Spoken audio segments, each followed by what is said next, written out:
আজ এমন একটি রেসিপি নিয়ে এসেছি যার সব উপকরণ আমাদের প্রত্যেকের ঘরে থাকে এবং খুব সহজে পাওয়া যায়। এই রেসিপিটির প্রধান উপকরণ হচ্ছে পাকা কলা। কারণ আজকের রেসিপি হচ্ছে পাকা কলার বরফি। অনেক সময় বাসায় কলা খুব বেশি পেকে যায়, সো সবাই খেতে চায় না। সেই কলা দিয়ে বানিয়ে নিতে পারেন খুবই মজার বরফি। আশা করি আজকের রেসিপি আপনাদের ভালো লাগবে। বরফি বানানোর জন্য আমাদের লাগবে পাকা কলা। যে কলাগুলো বেশি পেকে যায় সেই কলাগুলো দিয়ে এই বরফি বেশি ভালো হয়। কলা কম পাকা হলেও সমস্যা নেই, তবে বেশি পাকা হলে টেস্ট ভালো হয়। আজকে আমি 4টি পাকা কলা ব্যবহার করব বরফি বানানোর জন্য। প্রথমে কলাগুলোর খোসা ছাড়িয়ে নিচ্ছি। কলাগুলোকে ব্লেন্ড করে নেব কোনো রকম পানি ও দুধ ছাড়া। দেখুন পিউরিটা ঠিক এরকম হবে। কলার পিউরিটা রেডি হয়ে গেছে। এখন আমি চুলায় একটি হাঁড়ি বসিয়ে দিলাম। প্যানটা গরম হলে দিয়ে দিচ্ছি হাফ কাপ পরিমাণ ঘি।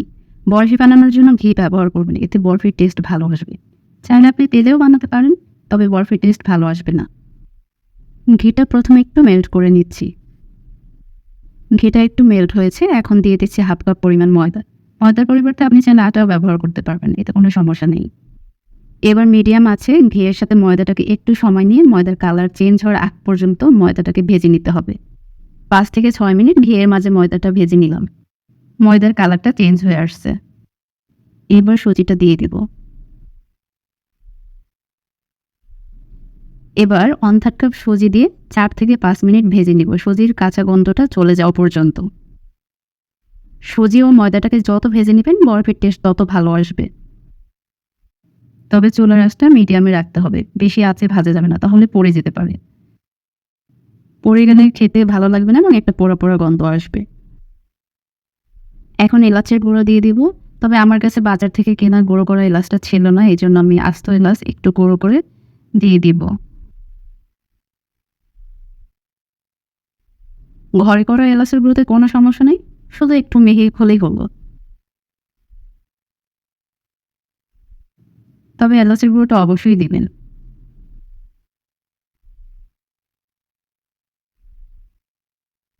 দিয়ে নেব 1/4 চা চামচ এলাচের গুঁড়া, ভালো একটা ফ্লেভার আসবে। এবার কলার পেস্টটা দিয়ে নিব।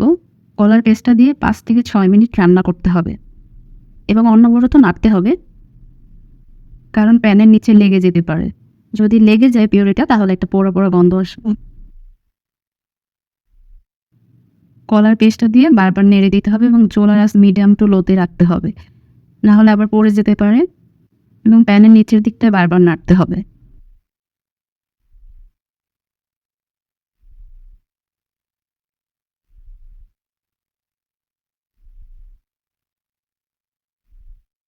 দিয়ে দিছি সামান্য একটু লবণ, এতে টেস্ট ভালো আসবে।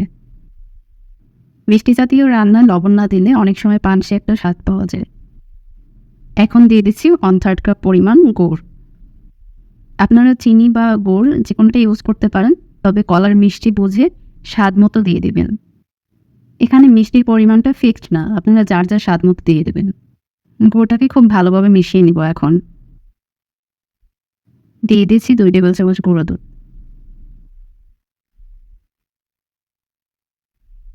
আপনারা চাইলে 2 টেবিল চামচ লিকুইড দুধের সাথে একটু জাফরান মিক্স করে দিয়ে দিতে পারেন।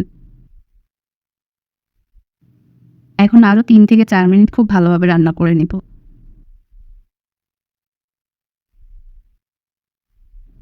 এখন দিয়ে দিচ্ছি 1 টেবিল চামচ ঘি। ঘিটা শেষে দিলে ঘিয়ের ফ্লেভারটা থেকে যাবে, এর জন্য এখন দিয়ে দিলাম। এবার ঘি খুব ভালোভাবে মিক্স করে দিব। ঘি মিক্স করা হয়ে গেলে 3 থেকে 4 মিনিট জাল করে নেব আরও। 3 মিনিট হয়ে গেছে, এবার চুলা বন্ধ করে নামিয়ে দিচ্ছি। বরফিটা সেট করার জন্য একটি সার্ভিং বলে ঘি ব্রাশ করে নিচ্ছি।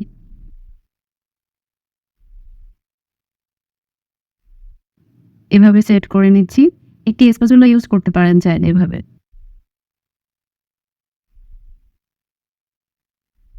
আমি বরফিটা 2 ভাবে সাজাবো, সো মাঝখান থেকে একটু কেটে ভাগ করে নিচ্ছি। অর্ধেকটা বাদাম কুচি দিয়ে সাজিয়ে দিচ্ছি। বাদাম কুচি দিয়ে একটু স্প্যাচুলা দিয়ে চেপে চেপে দিবেন এবং বাকি অর্ধেকে একটু কুকি কাটার দিয়ে ডিজাইন করে নিচ্ছি। এটা অপশনাল, এটা আপনার পছন্দ মতো শেপ দিয়ে নিতে পারেন যে কোনোভাবে।